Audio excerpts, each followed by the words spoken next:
Hello everyone, and welcome to Same Old News, with your host, Josh. Episode 3. What is the right wing anyway?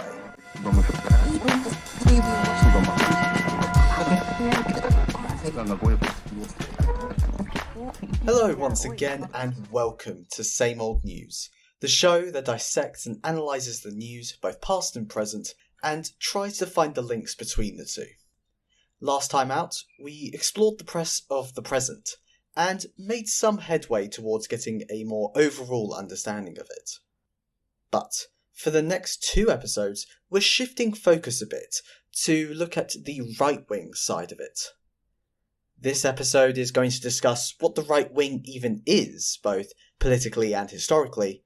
Then, in the next episode, we'll use this episode to break down the right wing in the press specifically. My reason for dedicating a whole episode to just discussing the term right wing comes down to the fact that the proposed project I applied for in my PhD and now doing research on is entitled The Right Wing Press in the British World 1780 to 1830. However, that title isn't completely helpful. What even is the right wing nowadays? Can we use the term historically? Is the term even useful full stop? That's what we're going to be exploring today. So, let's get started where the term started. The term right wing originates from an old story in the French Revolution. After the initial revolution itself in 1789, the Estates Générales would meet and have the presiding officer sat in the centre of the room. Members of the Estates Générales would then sit either side of the presiding officer, but how they sat was actually pretty telling. Those members of the Third Estate, who opposed the monarchy, would sit to the left of the presiding officer. Members of the Second Estate, though, the nobility, would normally sit to the right of the presiding officer, and they were more pro-monarchists and supporters of the old ancien regime. So the simple art of sitting down, both physically and metaphorically, split the room on how the state should be run. And that starts the familiarization with the ideas of a left-right split that is so familiar to us today in present politics. But, whilst it's interesting, does that story actually even help with understanding the right wing? Not really. That's probably more of a fun story you tell your friends. So, how would we define a concept like the right wing of today and in history? Getting this quote-unquote correct definition also doesn't really get us anywhere. We also need to understand what it means on the ground as well. So I think that's a good place to start before we get into the more theoretical side, as popular understanding also provides a contrast to the supposedly tried and tested theoretical writings. So we're bringing back the cavalcade of voices that we used last episode, where I asked them that exact question. How would you describe the right wing? But before we get into those answers, I want to declare the political standing of those I interviewed. The majority of the people I interviewed, 8 to be precise, identified themselves as some variation of left wing. 5 defined themselves as centrists or liberals, and 2 either declared themselves as apolitical or non-affiliated. This skews our answers a bit, as I did want people who identified as conservatives or right-wing on this podcast and in these answers. And I do know people who either are slightly right-leaning or are conservative-minded people. They just didn't want to be interviewed for one reason or another. And that's something we could explore as a completely separate point as well. Why did no conservatives or right-wingers want to be interviewed? So that political mix that we have in our interviewees does provide some weakness to the overall answer that we're going to get from these interviews. But still, let's break down some of these answers, because there were actually quite a few interesting points raised. Most of the answers given gave common phrases and ideas which make right-wing sound like your run-of-the-mill centre-right, maybe slightly further right political party, such as the Conservative Party in the UK. More traditionalist, more focused on hierarchy, more focused on individual liberty in terms of fiscal sense. I suppose when I think a lot about what being right-wing is, I perhaps go back to my A-level politics days, which were a few days ago, and I remember we studied conservatism, because being right-wing can also be, I think, it can sometimes be used as a synonym with conservatism and to be conservative. And I think, and again, conservatism is something that is full of a whole range of definitions, but I think a lot about it in terms of the thinkers that we studied, and it's not easy giving one answer. Some might be pro the state as a mechanism of preserving the status quo, and others very anti a mechanism of preserving the status quo. If there is one unifying theme, it's probably being more traditionalist and more pro continuity, and change if it is to happening at a gradual pace rather than being something that happens through revolution. Free markets, privatization, obviously conservatism, paternalism, sort of looking at the idea of I suppose some natural order and hierarchy. Obviously private ownership is a big one as well. My immediate thought is conservative in sort of all values, very much focusing on the wealth of the individual and sort of allowing a more free market economy. I mean, conservative is the first one that comes to mind, whether that be sort of capital C or small c. I suppose in the UK, you have the association with the Conservative Party being right-wing. So therefore, that's sort of what comes to mind. I feel like today, we're usually on that sort of political left-right spectrum. You're thinking more about sort of economics in terms of left and right wing. You're thinking about the economic factors. So probably thinking more sort of fiscal conservatives, sort of lower taxes, those sort of policies, less state spending. But then we get into the more nuanced part of the answers that I was given, as issues started to be addressed with the term right-wing. While the common terms that we've just gone through are seen as the more moderate form of right-wing, some brought up that there's both a moderate and an extreme or extremist right-wing, and the latter brings heavy negative connotations. My immediate thought, especially just thinking of the immigration situation and everything like that, my immediate thought is racism, which is a very strong connotation to have with it. But I think, especially with just sort of, my parents came to UK in the 80s and 90s. I think with that and the perspective that they've had on it, I think it's been a lot of what I've seen is stuff as things that don't benefit sort of minorities, and stuff that is sort of tailoring itself to the upper 1%, and it's all been sort of, when I think of right-wing or conservative politics, it makes me think of, these are all things that are not helping me in any way, shape or form. I think when I think of right-wing, I kind of think of quite an aggressive, outspoken style of politics, a very kind of, aggressive style of politics. It's often quite media-led, subject to heavy criticism, often quite kind of quite shocking views, I would say. I think I would definitely, since talking a lot about the media, I would definitely include that. Because when I think right-wing, America comes to mind, because like I said, I don't think we've got necessarily that. There's a divide, but it's not as cutthroat, and I do mean literally cutthroat, as it is in America. Because if you think right-wing, and then you think America, and then you think about the right-wing in America, the example that kind of springs to mind is the Capitol riots. That was insane, and I think that's immediately what kind of springs to mind.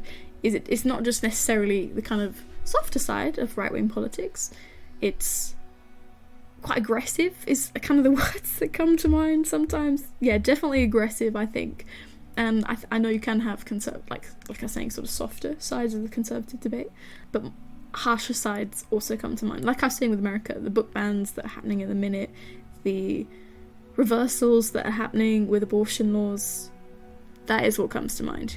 I mean, the obvious ones, and I think like the factual ones, are sort of conservative, Tory. I don't know how objective it's continuously going to get less and less objective, I think. But right wing, I think for me sometimes maybe I am just like a easily triggered snowflake. But when people say right wing, I do often immediately think of like sort of far right extreme parties, right? To be honest, that's probably one of the things that come to mind. And I have grown to have a negative connotation with that, even though, let's say when we speak economically, I agree with probably a lot of right-wing ideas, about not completely, but about markets, like free markets, things like that. My opinions on that are not completely on the left, but at the same time, it's hard for me, always when I hear sort of right-wing, I get concerned, let's say. I get concerned. What was also brought up was the limited nature of the term, and how it could be quite vague or contentious, and can actually vary or rely on certain factors in order to get a definition. You kind of think, where do people who call themselves right wing fit today? You think of kind of the Conservative Party and some of the culture war stuff, culture war policies that's going on at the moment, and if you don't if you're not arguing for stopping the boat, or if you're against sort of certain issues, then you're not right wing. I suppose that it's as you say, it's quite a contested term. So I always think about sort of the Conservative Party first, I'd say. There seems to be some sort of innate human desire to really categorize things. So you're either left, or you're centre, or you're right. It's just not true, really. I mean, it's all perspective, isn't it? Because I was watching something the other day, and they made the really valid point that if you being on the left in the UK is very different from being on the left in another country. It's very, very country dependent, and very time dependent probably as well. What would a right winger right now look like compared to a right winger 200 years ago? I mean, I think first of all, when we're having this discussion right now, right wing, left wing, it's a very Eurocentric way of looking at politics. Obviously, the whole spiel of it originates from the French Parliament and the sides they sat on, all of that. But I think for the majority of people, when they think right wing, that's not where they go, and so I think it's a bit redundant to reduce it to that. I'd say generally today, right wing tends to be the more authoritarian voice. However, in other countries and at other times, that's been different, which is why I think it's such a Eurocentric way of looking at politics. You can't define right wing without saying what left is, because it's the whole point of there's not one singular viewpoint. Is this is right wing as opposed to being left. So we see that right wing is actually quite a complex and varied term. It has many different definitions and encompasses many ideologies and policy ideals. It could be said that it represents more of a broad church or a spectrum more than anything else. even within ideologies within the spectrum of right wing, there are smaller ideas and disagreements even within those. Also, right wing can have different meanings in different geographical and historical contexts. And guess what? It doesn't get any easier when we then make our way into how that's translated into right-wing media groups and press sources. Next episode we'll be delving more into questioning the right-wing press of the present in a lot more detail, so please stay tuned for that. But this week, we're looking at the concept of right-wing as a term for present and historical politics. So with those issues in mind, I think it's probably best to get a bit more specific. I'm now going to add to the discussion of right-wing the term conservatism, or conservative. I think that these terms are going to be important for this study, mainly because outside of mentions of extremist ideology, most people I interviewed associated the term right-wing with conservatism or the Conservative Party. However, it must be stated that some people also included their discussion of extremist views to also be something they associate with conservatism or the Conservative Party. The most common example given was the current British government's Rwanda policy. So, what is conservatism within the field of right-wing? I think it's where most right-wingers would say they fall, this sort of call for conservative ideals. And if we look at how the ideology of conservatism has been defined, it will feel a lot like my A-level politics lessons and very early university lectures on political ideology. You'll hear things such as, the ideology is anti-ideology, it's anti-theory. The ideas were moulded by the thoughts of Edmund Burke and his most famous work, Reflections on the Revolution in France. Terms of political ideas abound, such as gradualism, tradition, organicism, anti-radical political change. But I disagree with this reading somewhat. While those terms can definitely be associated with some form of conservatism, every work that I read feels the need to quote Edmund Burke more than anything else. He gets this title of the father of conservatism, and frankly this is ahistorical. Everything is tied to Burke. One example is Anthony Quinton's analysis of conservative thinkers that kept comparing them and their views to Edmund Burke, and judged how conservative they were by how similar they were to Edmund Burke. And it just got me thinking, why? I think we should break down Burke a lot more for this middle section, as I think it reveals a lot of answers, but also asks new questions. So, let's focus on Burke for a bit, as a case study. Now, I don't think Burke is the be-all and end-all for conservative thinking. Does he hold a place in it? Certainly. That I won't deny. But I think there is this obsession with him and his thinking which doesn't reflect the reality of his influence or even considers historically analysing his work. But we also need to consider how reactions to his work have developed in the last 200 years or so, and how Burke and his views actually made their way into being conservatism. So let's discuss his most famous work from 1793, Reflections on the Revolution in France, what some may perceive to be the Bible of conservatism.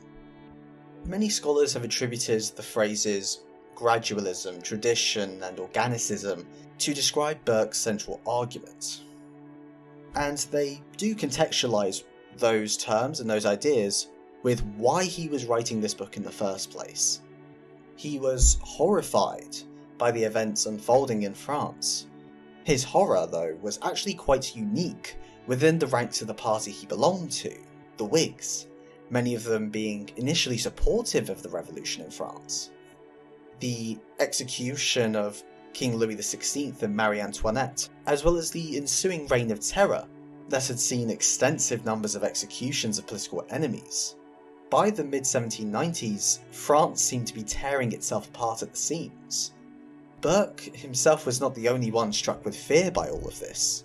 The then government under William Pitt the Younger saw the revolution in general as a threat to Britain and its political system that had been in place since the Glorious Revolution and the Bill of Rights in 1689. Pitt used the ministry's finance to support pro-government newspapers, which was then expanded upon by other political operatives in the 1790s. Newspapers such as The Sun, The British Critic, The Anti-Jacobin Review, and The True Briton, among others, were set up and or given government financial support to publish articles which were supportive of the government and the British political system. But they also pushed an anti-revolution, anti-Jacobin, anti-radical agenda. And this was becoming a lot more commonplace. Loyalist associations were set up, which also published tracts and pamphlets pushing for similar ideals, some of those being aimed at the working classes. For more information on this, please see Mark Philp's work on vulgar conservatism. But this anti-reform, pro-government agenda remained even in the years leading up to the 1832 Reform Act, and newspapers that were supported by the government continued that rhetoric of conserving the system in place. Anti-radicalism, anti-reform, anti-Catholicism, pro-slavery, high church Anglicanism, among others. Burke's discussion then is more a reflection of the general fears running through British society of the time. His work provides a semblance of the views and fears of the ruling class, who saw a threat to their present position. This is not to say, though, that Burke's position is engineered. Reflections is consistent with his previous writings and his ideological view. He was supportive of the Glorious Revolution of 1688, but not the French Revolution. This is because he saw the Glorious Revolution as being in line with the concept of changing to conserve what the English Constitution was and maintain already established rights. But it's the content of Reflections that is important. It must also be stated that his work is not necessarily political theory or a political treatise. I think it should be read as more of a work that is problematizing the French Revolution and discussing what he sees as the correct path. And this can be laid out through analysing his core views in the work. He argues that change is still needed within the state. Quote, "A state without the means of some change is without the means of its conservation. Without such means it might even risk the loss of that part of the Constitution which it wished the most religiously to preserve, the two principles of conservation and correction." End quote. This you may recognise as the common phrase change to conserve. He's arguing for a form of political flexibility to allow necessary changes to the system. But in the wording that he's using and what he later argues, he makes a distinction between gradual versus revolutionary change.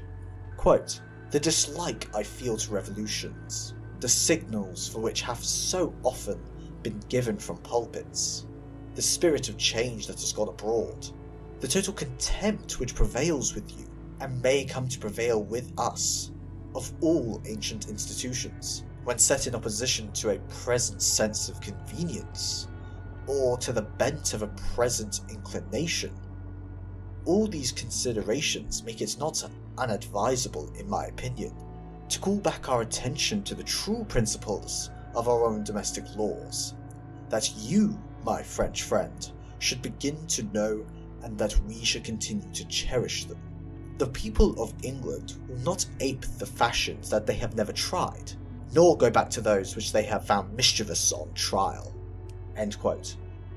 He argues from this that any change that should occur, on top of being gradual change, should come from the collective knowledge of the people organically, and from tradition, not individuals whom he sees as narrow-minded in their political opinions, whom he would probably describe as radicals. This is what we term organicism. Quote, "You'll observe that from Magna Carta to the Declaration of Right, it has been the uniform policy of our Constitution to claim and assert our liberties, as an entailed inheritance derived to use from our forefathers, and to be transmitted to our posterity, as an estate especially belonging to the people of this kingdom without any reference whatever to any other more general or prior right. This policy appears to me to be the result of a profound reflection, or rather the happy effect of following nature, which is wisdom without reflection and above it. Spirit of innovation is generally the result of a selfish temper and confined views. People will not look forward to posterity who never look back to their ancestors." End quote. Now, to return to my normal voice for once, I think most of those ideals may seem like the sounds of conservatism to you, and you would not be wrong in thinking that way. But we just explained earlier that there are varying conservative or right-wing ideals and sub-ideologies, seeing it as more of a spectrum. To use Burke and his works as a template for conservatism in my period of study, 1780 to 1830, or even present-day right-wing thinking, just doesn't cut it, even if his writing is relatively easy to decipher and has common themes with other conservative thinkers. This cuts into two issues: how conservatism itself has changed, but also how Burke has actually been brought into the fold of conservative politics, rather than him being part of it from the start. This is what I meant earlier when I said that branding Burke the father of conservatism is rather ahistorical. We have since had new segments of conservative ideology, such as One Nation conservatism from thinkers like Benjamin Disraeli and Michael Oakeshott. But we've also had the New Right with thinkers like Ayn Rand and Robert Nozick. The idea of what conservatism and what the right wing is in the present has changed and morphed and shifted since the days of when Burke was writing, and encompasses a much wider range of views. So I would say that Burke's views, while showing similarities, does not make him central. But what is also important to state is that Burke's significance to conservative ideology was engineered, became a thing after his death in 1797. Emily Jones's work on the intellectual history of Burke's fusion into conservatism is a really good read, and it's my biggest recommended reading from this episode. She argues very convincingly that Burke's centrality to conservative thinking is unquestioned, but it is more an invention than anything else, with people focusing more on similarities to Burke, rather than looking where Burke actually fits into that history of conservatism. The second argument is for the relevance of Burke's brand of conservatism for analysing conservative or right-wing ideology in the period 1780 to 1830. To put Burke in the centre of conservative thinking of this period is very much to write in the style of great men histories which died in the early 20th century. We shouldn't not analyse individuals, but we should be cautious of the amount of credit that we give to an individual in a larger society and their influence on events and culture. As mentioned earlier, Burke's publication was one among many which showed disdain towards the revolution and radicalism in the 1790s. The view was widespread.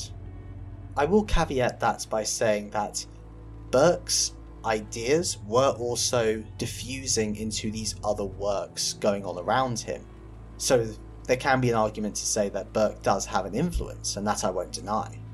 But I think that this issue of a volume of written opinion also helps to analyse the concept of multiple conservatisms going on at the same time within and outside of the Tory party. Factions were commonplace in parties of the time, and they varied on policies and ideas that we would now call conservative.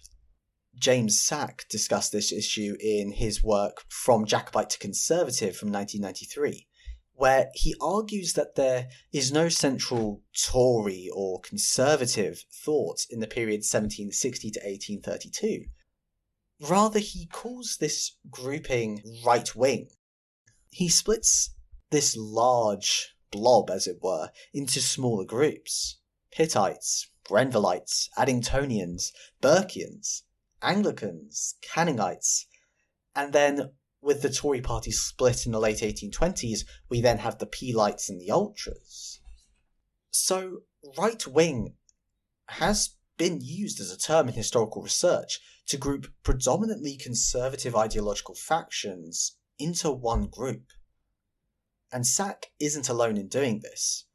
Jeremy Popkin's work on right-wing newspapers in France in the 1790s uses the term right-wing to group together a mix of groups who shared the view of being against the Jacobin faction and wanting to recover from what had already occurred in the revolution up to that point. But he also raises the issue that right-wing in France wasn't a term of identity in that period. The same goes for Sack's usage of right-wing in Britain of the period. No one identified with that term. Rather, Sack and Popkin are using the term as a way to condense a multitude of groups with smaller differences in opinion under one easier-to-manage tent. But then, how does this get into my topic, newspapers, and linking the past and present versions of them? I think it all raises the million-dollar question for my thesis topic, but also this series when it comes to relating these two ideas. Considering the fact that a distinct single conservative or right-wing ideology is pretty much not possible, and historians refer to the right wing as a term that reconciles differences between factions and ideologies of a broad conservative definition, it raises an important question. Should we even be using the term right wing at all when discussing political positions and groups in history, even if they might seem to be similar to our current understandings? Both Sack and Popkin agree that their use of the term right-wing for their period of study isn't perfect. But is there a better option? I think there is an argument either way. I also asked the people I interviewed to consider this question, and they displayed a very stark difference of opinion, of many saying yes and many saying no. But also within those yes opinions, saying that yes, we can use that term in historical analysis, they also raised a caveat of context. I think my knee-jerk reaction is no, you shouldn't be using this word. I can't comment as to the political theology side of when the kind of left-right model came into play, but with my historian hat on, our modern-day words are words that we have come up with to describe the things that we currently see. And sometimes we think that we see these things in the past, but people in the past didn't experience it and think of it in that way. So today I can point at something and go, oh yeah, that's right wing. But what I actually kind of probably mean by that is a conservative thing that links with this kind of right wing culture, right? And it doesn't necessarily mean that in the past you've got that same culture and you definitely don't have the same understanding that we bring to the table. In terms of how to redefine it, I think there is a lot of crossover. I mean, conservatism in itself, it's like, it can't really change too much, in a sense that like the fundamental ideas, I think, are somewhat similar. But I definitely think that, like, I suppose if you look at the UK now in isolation, if you look at this Conservative Party, you can see as well sort of, I mean, you obviously see it as a center right, but you can sort of see sort of how some of the ideas have translated throughout time, but you can also see how they've also taken on sort of some more ideas that would be traditionally associated with, I suppose, the left. So yeah, like I said, ideas that we would see as right back then now are kind of just accepted. So I imagine, yeah, if you had to use the term right wing in like a historical sense, it would have to come with a massive caveat and a definition as to what that would mean. But I don't really know any alternative words. I imagine conservative would just be like the word I would use otherwise, like conservative and liberal. would probably be like the terms that would be the most appropriate that come to mind. Ultimately, no, because I'm gonna like twist your question. I think the answer is no, you can't use it because it has a completely different definition. I think if you use, I guess it's different in academia, right? But in general, in life, like, people are not gonna relate right wing to whatever it is that right wing meant 200 years ago. So it's even hard for me to imagine what right wing would look like. I think it depends on what kind of people you want discussing this issue, because I think the term, for someone like me, for example, for someone who doesn't particularly engage with politics kind of too readily, I think those terms like right wing and left wing can be a really good kind of support and an entryway into politics. And I think especially in terms of historical politics, there's a lot of these terms that are like thrown about that a lot of people don't understand. Like me, I always get really confused by what the term Whig means, like WHIG. I have no idea what that means. So I think the use of these terms can be a really good way to get people kind of into talking about and discussing politics. Technically, the earliest understanding we have of right wing, we can use in this context, and it's very much contemporary. But to do so, we have to change something, which is my definition of right wing. I think we can still use it because it's a very fluid term. But if used, there has to be a distinction made, because the right wing now, different ballgame entirely. Although we can find the ties between classical liberalism and the conservatism of the period, and although we can then also find the ties between classical liberalism and neoliberalism, which has become the right's dominant ideology, but as much as these ties can be made, that doesn't mean that it's one straight line. It doesn't mean that these things are all then intertwined. What it means is that there's a sort of a Kevin Bacon number going on, right? There's a connection, but it's tangential. I think from my perspective of what right wing is, will be very different towards someone who is from the period in their view of right wing. So I think the way that I understand politics is very much inspired by a Cold War understanding of left versus right. So wrong in the kind of Western side of communism, and then nationalism, monarchy, anything against communism on the other side. So I think that's where I kind of get from the left and right. I think it's worth not homogenizing what the right wing is, because it's very different on different things. Personally, I don't see any problem with using the term right wing. It's a way that people understand politics. Now it's the way that people, I'm not entirely sure if it's the way that people understand politics then. I'm not an expert on the period. But the similarities between the present and the past would indicate that there has been a progression of this understanding of a term right wing. So that's where we're going to leave this episode on for today. The right wing, as we've seen, is a very complex term, containing diverse ideological positions. This is especially so with the press, as we're going to be showing next episode. The term also comes with connotations and characterizations, both negative and positive, depending on your opinion. But it also shifts with time and geography, and therefore presents questions of whether it can be used in historical analysis at all, whether we can actually separate present-day connotations of a word when using it for a historical analysis. Now, I think the term right-wing can be a good introduction, especially to simplify the issues for readers or listeners unfamiliar with the nuances of the politics of that period. It helps make it more understandable. But on an academic scale, if you were to use it as a central definitional term, then we run into too many problems. I'm of the opinion that we shouldn't be using this broad catch-all term of right-wing when nobody of the time would have identified with that term politically.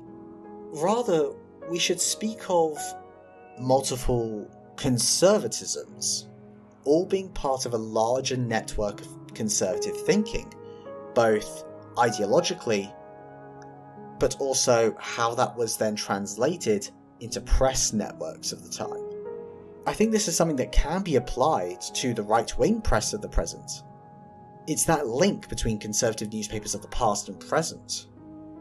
In both cases, there's a large network filled with contradictions and disagreements among publications which fit under this same umbrella.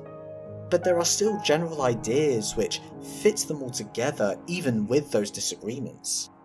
Ideas of being against sweeping change which doesn't maintain some form of status quo, whatever that may be in the mind of the right-wing thinker, is probably as true now as it was in the past. It is probably the main thing we can identify as a unifying concept of conservative right-wing, past and present.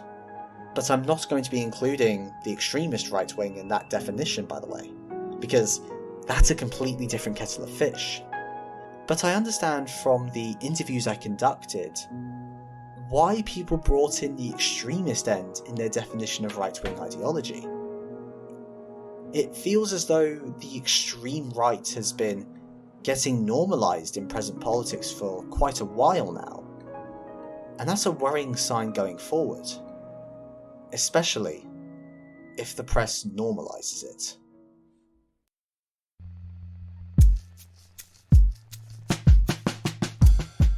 Thank you so much for listening to this episode of Same Old News.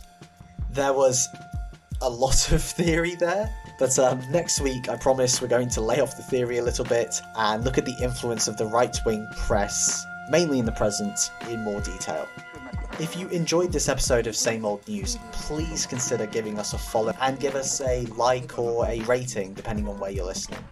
Also, check out our social media accounts in the description for updates and other news. We're on Instagram and Twitter. But other than that, I hope you all have a great day wherever it is that you are, and I will see you again sometime soon for the Same Old News. Thank you for listening.